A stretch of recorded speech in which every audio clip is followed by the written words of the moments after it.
Эта война их настолько объединила, настолько пробудила у граждан Украины, пробудила вот эту вот гражданскую позицию, которой у нас нет. У нас ее не существует, к сожалению. У граждан Молдовы? У граждан Молдовы, да. Их позиция очень ясна.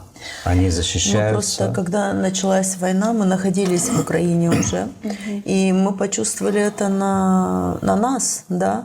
То есть в день начала войны вы находились в Украине? Да, я был в Мариуполе, а Верик в Одессе. В Одессе, да. У вас были командировки? Да, мы были в командировках. Да, и нас застала там война, и мы остались именно поэтому. Обычно что сделали люди? Ну, наверное, обычные люди. Они решили, что надо вернуться домой, к себе, в страну, потому что здесь началась война. Вы приняли другое решение. Мы Почему? не смогли по-другому. 24 февраля, когда мы проснулись от первых взрывов, а именно взрывы нас разбудили в тот день,